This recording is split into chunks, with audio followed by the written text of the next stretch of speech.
Revista Heróis em Ação, da editora Abril. Essa revista é de 85, abril de 85. São 84 páginas nessa revista.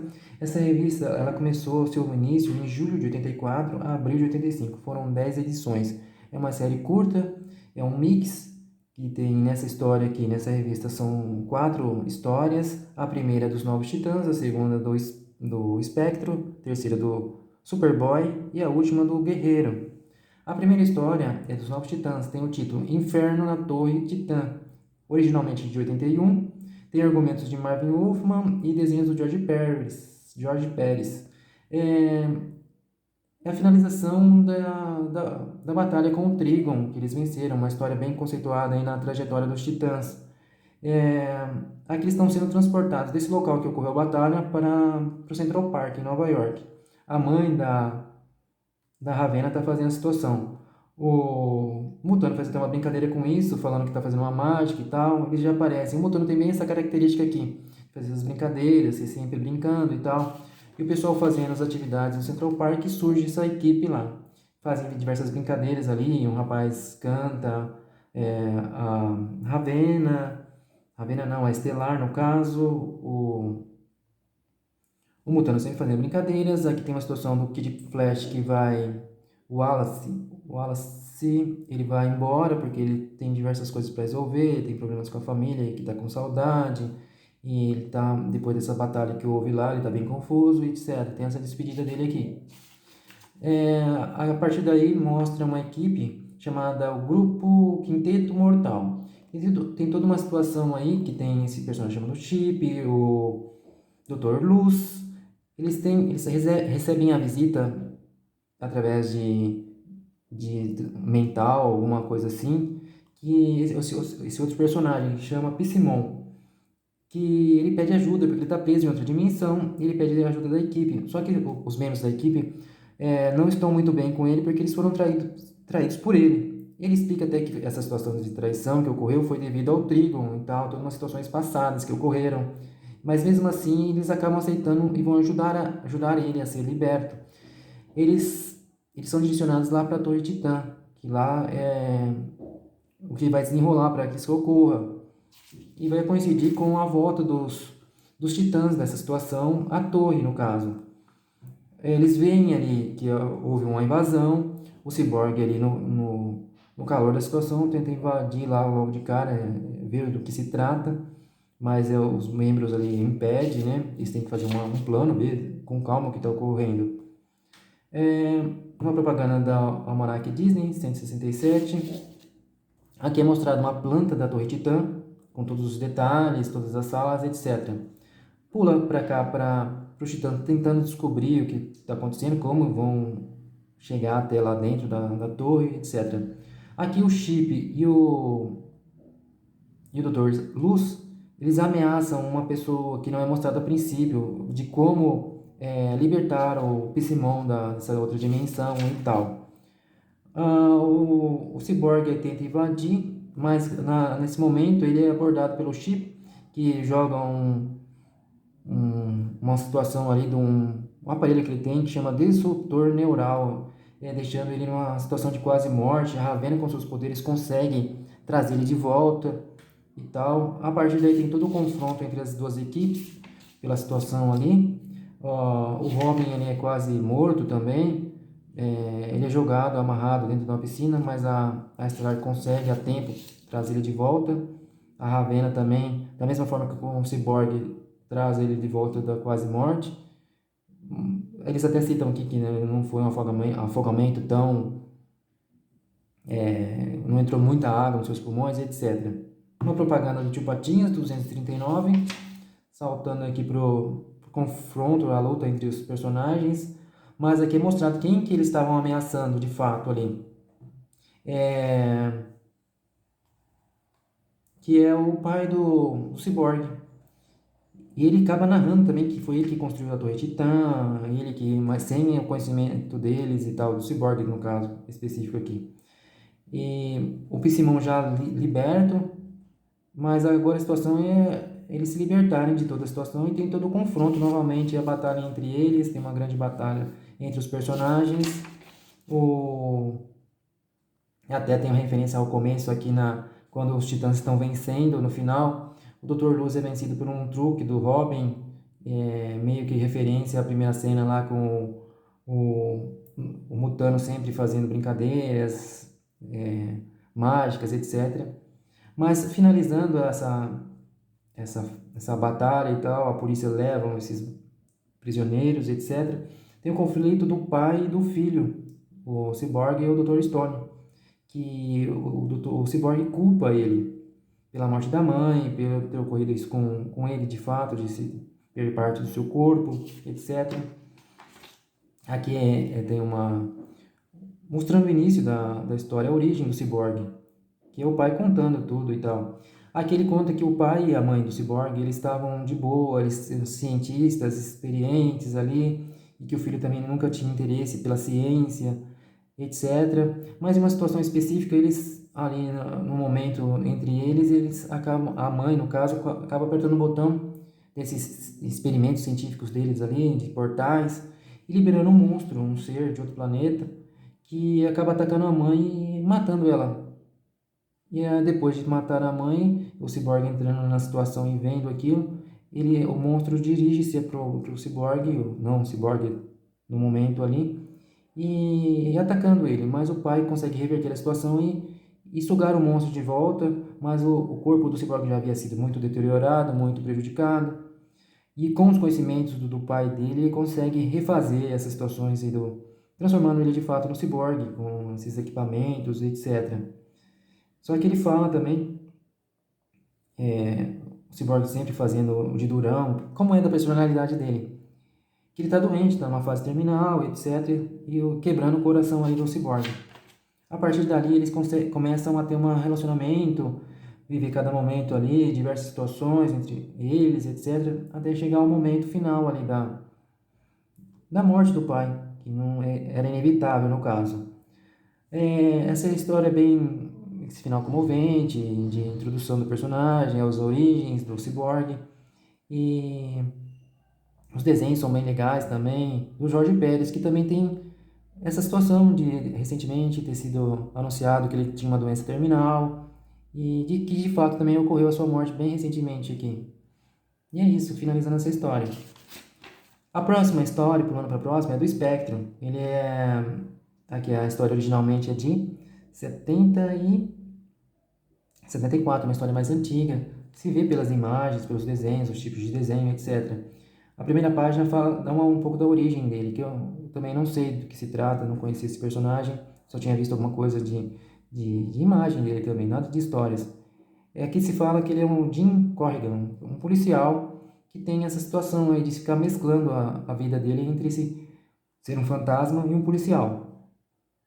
Essa história tem argumentos de Michael Fletcher e a arte é de Russell Carley. E aqui a primeira página é mostrado ele sobre um avião, escutando a história de um personagem ali, vendo, investigando no caso, né? Já pula, que é de um assalto e tal. O título dessa história é A Ilha do Espectro. Ele irado ali, né? Deve ser com esses personagens. Que é o seguinte, que é voltando para o princípio de antes dessa situação ocorrer, é um assalto que vai ocorrer num carro forte, em uma quadrilha e tal. Demonstra que o líder da quadrilha, os membros, não concordando com esse líder, porque ele acaba matando o pessoal ali do carro forte, do roubo que eles estão orquestrando ali, fazendo no caso. E até quando um membro da quadrilha é afastado e um policial de uma viatura que está chegando ali acaba atingindo ele para evitar a situação, no caso, esse líder aqui acaba matando ele e alegando que ele fez isso para não perder tempo, etc. Que até que o dinheiro vai ser dividido entre menos pessoas, que esse mesmo argumento aí, né? Argumento já bem habitual aí, clichê. Aí já pula pro Jim Corrigan, já investigando na cena do crime. Ele acaba achando uma pista ali, um cartão de uma loja de antiguidades e vai investigar. Investigando lá, ele acaba constatando que quem está ali é um membro dessa equipe. Ele aterroriza ele ali com seus poderes de fantasma. Esse personagem que chama se não me engano é Charlie, ele fica aterrorizado, mas é tudo plano, estratégia do Spectre para investigar, ele levá-lo até os outros membros da equipe e tal. Ele acaba interceptando ele aqui numa ligação com esse outro personagem. Ele faz todo um terror aí dentro, na cabeça desse personagem, acabando colidindo na morte dele num acidente de carro que foi consequência dessas interações aí do espectro. No outro dia, esse outro personagem da quadrilha, eu acho que é o Hank, ele acaba vendo no jornal que o companheiro dele acabou morrendo e tal. O espectro acaba surgindo ali para ele, começando a aterrorizar ele também. Tem toda uma situação ali, ele acaba puxando uma arma, assim, Hank, e é mostrando aqui mais um poder do espectro aqui. Ele começa a derreter tanto a arma como ele, matando ele também de fato. Aí ele já consegue chegar no último, que é o líder, que está no avião, viajando para outro lugar, tranquilo, achando que ninguém vai achar ele nesse outro lugar, bem afastado, etc. E o espectro começa a apavorar ele aqui, tentando colocar medo, falando que vai levar ele para o Vale da Morte. Ele diz aqui, dentro do avião lá, que ninguém vai levar ele para lugar nenhum. Mas ninguém vê o espectro, só ele que está vendo.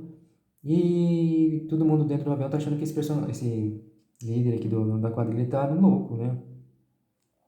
De repente apaga-se as luzes e quando acendem, o pessoal do avião vê só o esqueleto do personagem. O espectro já deu fim também a ele. Pula pro final da história, que é dentro do local de trabalho do policial Jim Corrigan, conversando com o chefe dele, o chefe pedindo para ele investigar, que ele quer resultados sobre essa situação, que ele quer ver esse pessoal presos, né, no caso, os membros da quadrilha. E ele só concorda, sabendo já que ele já eliminou todos, finalizando a história.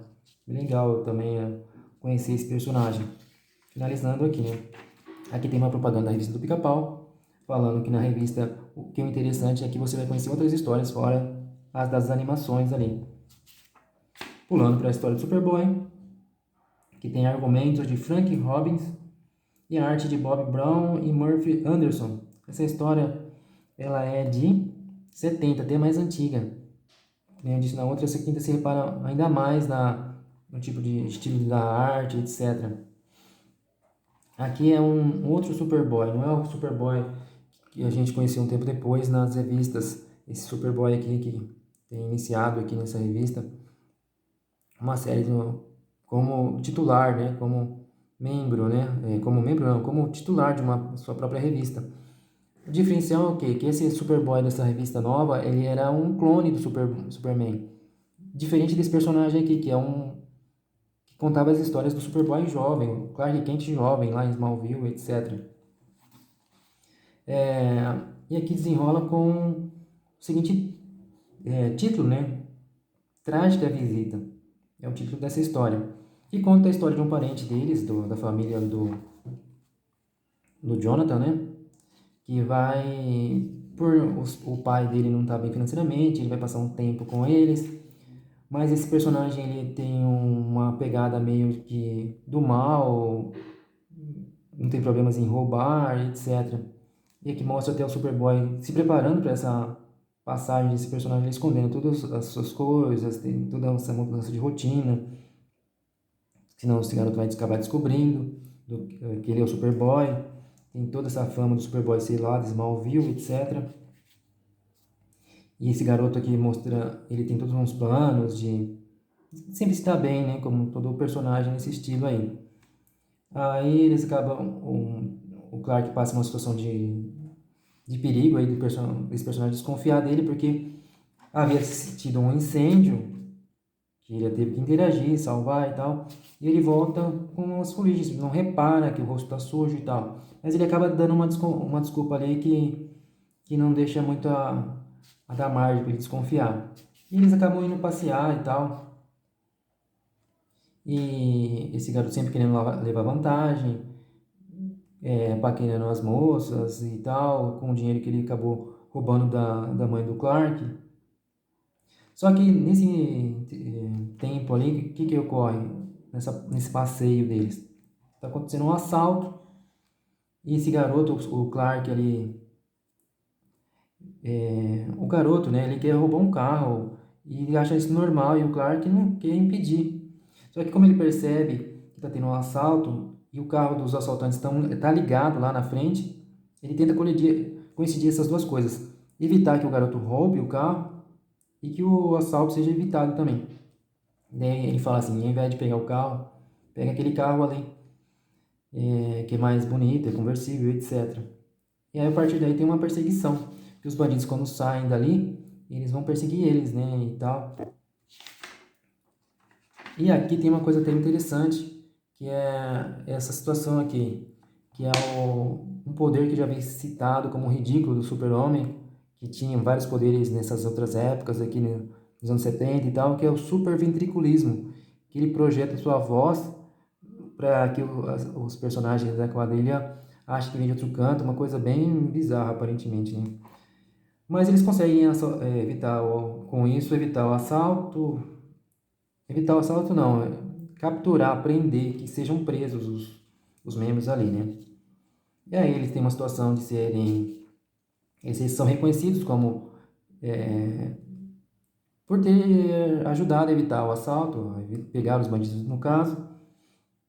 Tem um personagem aqui que aparece dentro dessa situação de comemoração, eles até recebem uma recompensa, perceber que o garoto é meio, tem esse lado aí meio malandro, né? E porque ele acaba pegando o dinheiro de uma senhora aqui e tal, etc.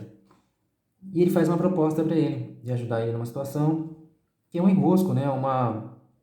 Eles até combinam e tal, de levar ele para cometer uma coisa que vai acabar prejudicando o garoto. Que ele levou uma bomba para um local lá, só que ele sabe que o garoto não vai voltar, porque ele não tá nem aí também para isso. Porque o garoto pensa que a bomba está programada para explodir em 30 minutos, mas de fato é 30 segundos. Ele não teria de fato tempo para fugir dali. Só que, como previsto, aí o Superboy chega bem a tempo para salvar ele, tirando a bomba ali, ameaçando esse bandido aí que fez o garoto fazer essa situação, né? Com a bomba ali, de explosão, etc. Ele, com medo, ele acaba assinando um termo de culpa de que ele foi o responsável por tudo, etc. Uma coisa bem, se mete essa ingenuidade da época.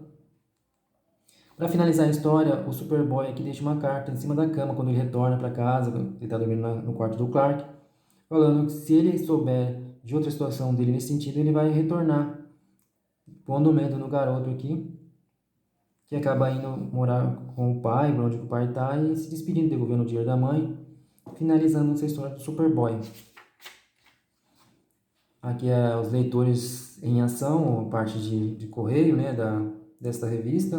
Tem até uma apresentação desse personagem que eu também não conhecia, que é o Guerreiro, que vai surgir aqui, né, na próxima história, ele fazendo uma apresentação aqui e tal, etc. Aí começa essa quarta história, que como eu disse, que é do Guerreiro, que eu não conhecia, publicada originalmente em 77. Essa história gira em torno desse personagem, que é um mundo meio parecido com o mundo de Conan, assim, com esses personagens meio medievais e tal. Essa história tem argumento e arte de Mike Will. Tem o título de Luta pela Liberdade. Esse personagem, ele meio que virou um líder de uma equipe, de um grupo, que vai lutar contra esse tirano aqui desse local. Ele é contado aqui que esse personagem, que é Morgan, o nome dele, ele veio da Terra. Ele era da aeronáutica, do exército, né? Tem todo o conhecimento desse militar e tal. Ele vai combater aqui esse tirano que está dentro desse uma espécie de castelo, aprisionando uma moça que é conhecida pelo Morgan, aqui pelo Guerreiro. Acho que a princípio ele quer resgatar ela também, né? Só que daí ele fala assim, esse tirano ele chama Damon, uma coisa assim. Ele tem um livro, que ele fala que são uns escritos a sangue, pergaminhos, que tem poderes e tal. E através desses poderes ele cria um monstro gigante, que acaba apanhando o guerreiro e ele aprisionado, segurado pelo monstro. Aqui tem um intervalo para dizer o seguinte: chegou a Super Amigos, que vai ser a continuação dessa revista. Que os personagens que aqui apareciam vão aparecer nessa próxima edição, que vai ser o Super Amigos, essa nova revista, que vai ser com números de páginas maiores, com outros diversos personagens. Camelot 300, que é bem falado aí, o Guerreiro, que é esse personagem, e outros personagens aqui, né? Bem legal. Pulando aqui de novo para a história, aparece o Guerreiro aqui, novamente, com uma Magnum 44, uma arma bem conhecida aí dos filmes antigos. E tal, tem toda essa situação aí dele estar sendo preso por esse monstro, só que ele acaba percebendo, o Guerreiro, que esse monstro apareceu através de um aparelho que está perto ali do tirano ali no caso. Ele com a sua Magnum 44 acaba atingindo e destruindo. E com isso ele tinha razão e o monstro acaba desaparecendo. Ele acaba entrando em conflito até chegar lá onde está esse tirano, aprisionando a moça, esse tirano ameaçando toda hora a moça de matá-la, então, mas ele consegue chegar através de um local aí diferenciado e surpreender o tirano. E conseguindo aprisioná-lo e vencê-lo de fato. Só que esse tirano aí desafia ele para uma batalha e ele ali como um cara nessa pegada, ele acaba aceitando o desafio de uma luta entre eles. E essa luta ocorre. Uma batalha que o guerreiro acaba vencendo, né?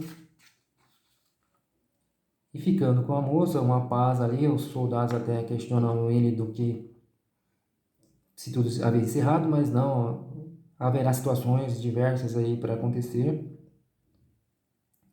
E encerra essa história com uma coisa curiosa, que tem um manual remetendo que aqueles pergaminhos era uma coisa diferenciada ali, não era uma coisa mágica, tinha a ver com mais a ver com tecnologia. Que nas próximas histórias deve desenrolar isso, né, e tal.